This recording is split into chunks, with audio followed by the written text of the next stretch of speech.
Well, hello, for USCFsales.com, I'm Steve Lopez with another video about Fritz, the playing program from ChessBase. Also applies to ChessBase's other playing programs as well, Ribka, Junior, Hierarchs, and Shredder. Many years ago, I had a friend who was a correspondence chess master that said something that resonated with me and has stuck with me ever since. He said, every piece casts a shadow. And what he was talking about was that when you develop a piece, when you get a piece out there into the game, there are squares that it can move to, squares that it can capture on, and all those squares that that piece controls, he referred to as that piece's shadow.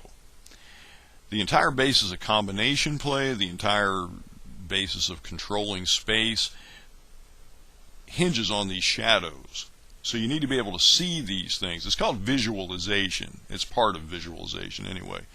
That you need to be able to see these places that on the board that are controlled by pieces. And there are numerous ways to train yourself in Fritz to practice your visualization skills. And that's what we'll be looking at in this and the next few videos. We're going to go to the training tab up here. We'll start there and we'll come over here to attack training. That's what we're going to look at in this particular video. And when you mouse over it, you get a little pop-up that says click all white and black pieces that can be taken. That's exactly what this is. You're going to be tested on whether you can spot all the pieces that are subject to capture. Now, you may sneer at this. You may say, well, that's not that big a deal. Let me tell you, this is tougher than you think, and I'll tell you why. We're all trained to basically see what pieces we can safely capture. We're all trained to look at pieces of our own that can be captured, pieces that are in danger.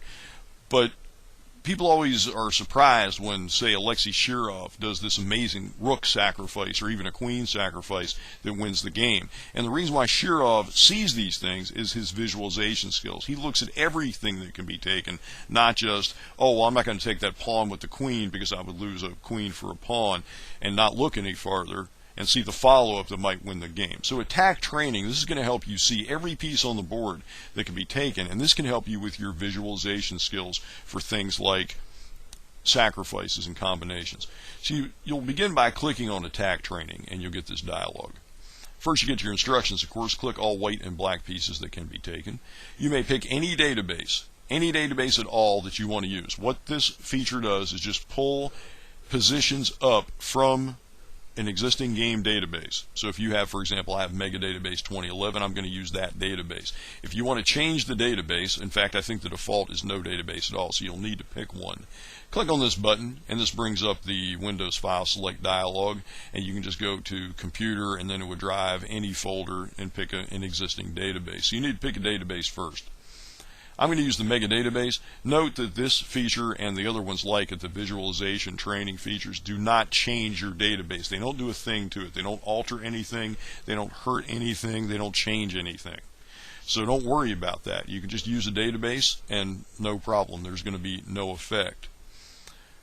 I'm going to pick a game number. You pick the first game in the database where you want to start. I picked game 500,000. This database, of course, has over 4 million games in it.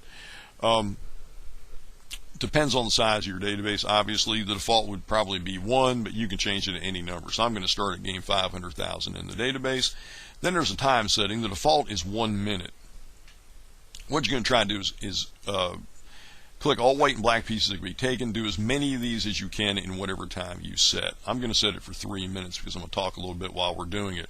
And I want to show you how this works. You're going to click on every piece on the board that is subject to capture. It's that simple. So we'll click OK. And I will tell you, this is more difficult than you would think.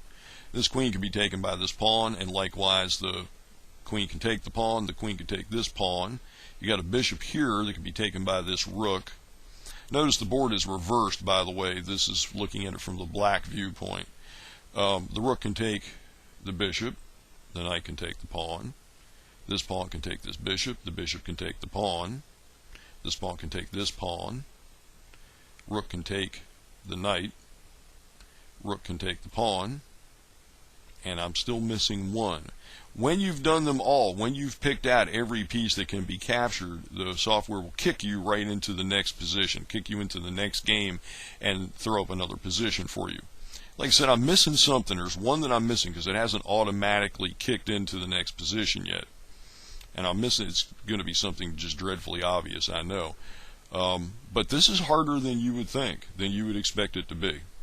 It really is more difficult than you would typically think.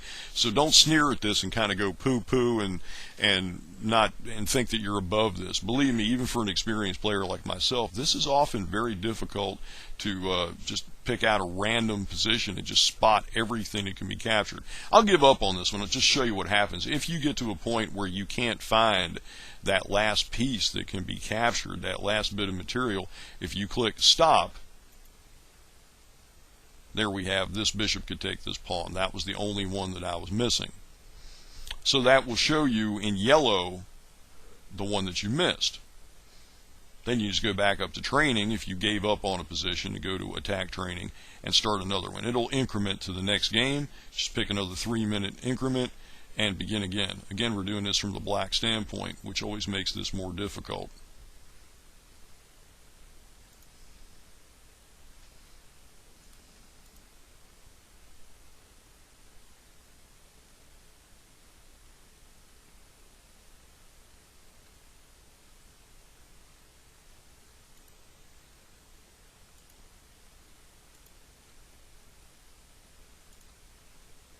There's one more somewhere.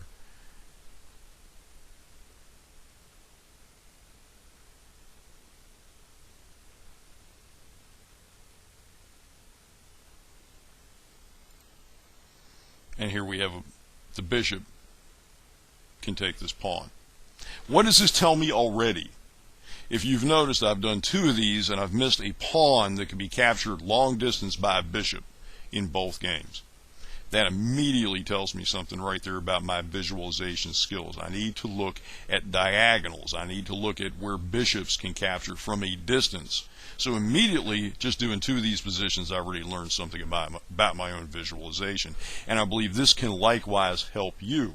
Just go to the training tab and select attack training. Set up the parameters as we've looked at. Click OK and have at it. You can set any length of time you want.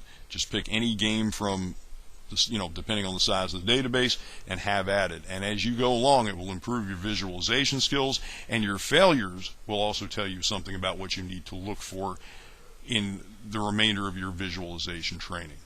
For USCFsales.com, I'm Steve Lopez. Thank you for watching.